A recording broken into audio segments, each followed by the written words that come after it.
Well, with the NFL season right upon us, I thought it would be a good time to take a look at who are the best players in the NFL. And some of them are quarterbacks. We're going to get into the best non quarterbacks as well. We're going to throw them all in the mix. Who grades out the best? Not who's most valuable, because that's going to always be a quarterback.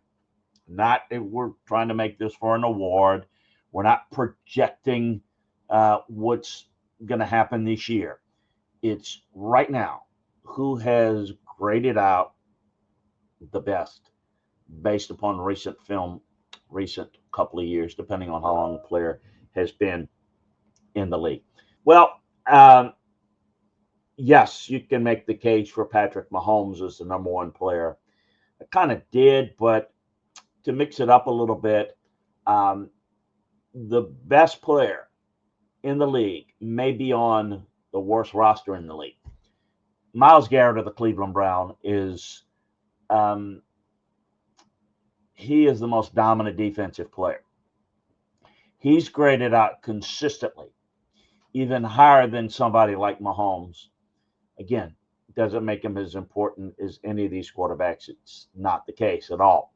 But he's graded out 92% or higher in each of the past four seasons, including a league leading 92.3 in 24. No one graded that well last year overall, regardless of position. He's 29. He's building a Hall of Fame resume, and his dominant and consistency in the last 5 years is quite frankly unmatched. Now, not noticeable because they're not making the playoffs. They haven't made the playoffs. They're not going to make it again this year. They could have the first pick in the draft next year. Again, you're not going to see them on prime time. You're not going to see them on the feature game on Sunday. This guy is not a good player. He is a great player, a dominant player, a Hall of Fame type ascension player that no one's really, I think, appreciating as much because of who they are. Understandable that's why that is. Just letting you know what the film says. Patrick Mahomes, you can certainly make a case as being the best. He's incomparable. We've discussed it for those of you that listen to the video that we had on the best quarterbacks in the NFL. He's earned 90 plus grades. 5 of the 7 seasons he's been the starter. Still ranked 8th last year overall.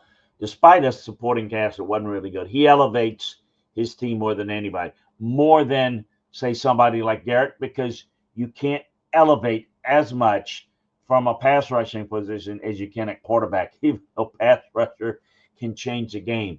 Well, it can't change the game if you can't score and you can't, it's a big difference. Quarterback will have more impact always, always, always. Just unbelievable. He's at his best when the stakes are at the highest. Mahomes is phenomenal. Joe Burrow,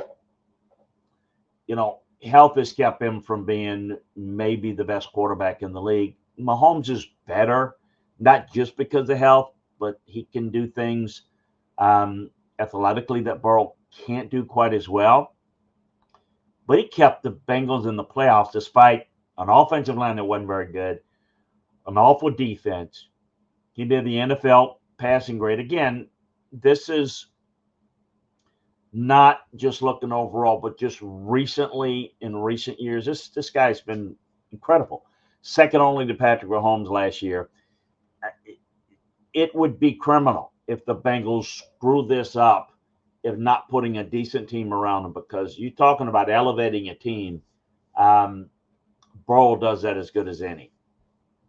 I would put Josh Allen and Lamar Jackson in that next group of guys as quarterbacks that are difference makers. Lamar Jackson, great athlete. Josh Allen, I think, is a little bit better because he's a better passer than Lamar Jackson.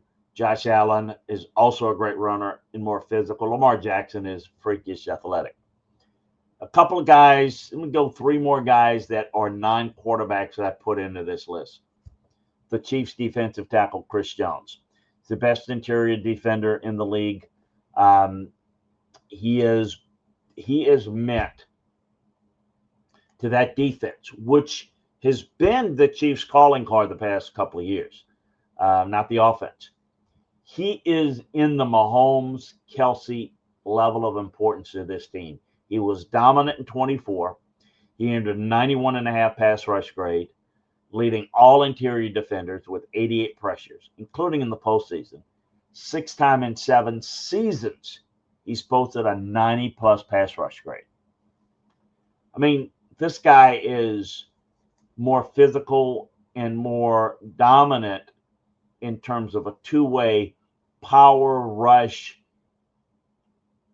pass rush, run defending. You know, he's every bit as good as what Aaron Donald was until he retired, in a different way. Not a shade guy, but a guy can play head up or in a shade position. I think Michael Parsons, trying to get a new deal in Dallas, is one of the very best players. He's been nothing short of spectacular since entering the league in 21. Only Myles Garrett has graded out better. He leads all edge defenders in pressure rate since 21, second in total pressures and pass rusher win rate.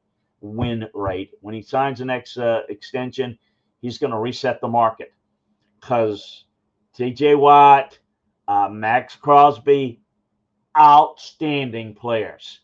This guy's going to get north of that, and it just goes to show you how dumb the Cowboys are and not realizing that the longer you wait to play a great player, the more expensive it's going to be. They talk about the risk of, well, what happens in 3 or 4 years. That is far less of a risk than letting that contract grow and grow and grow by inactivity of getting a deal done sooner. I got to tell you that Derrick Henry continues to amaze me. He's still the best running back in the league. And with all due respect to Saquon Barkley, who had an MVP season, and you can make the case that he's the best running back in the league. But most running backs slow down at age 30, and their physical gifts start to fade. Derrick Henry isn't most running backs, isn't most people. He's in his first season with Baltimore, he led the NFL with a 94% rushing grade, 89 missed forced tackles. They went a perfect 11-0 when he topped 90 yards. And 24 was the latest chapter in his remarkable run. He is the best running back. Barkley is more versatile. This guy is the focal point of their offense, as is Barkley. But remember, Eagles have a much better offensive line. They've got more weapons. Baltimore is very good, very talented team. But Henry's just doing it in a more dominant way where they spread it around and use Barkley and use other elements in the Eagles offense. In Baltimore, it's Lamar making a play, Derrick Henry.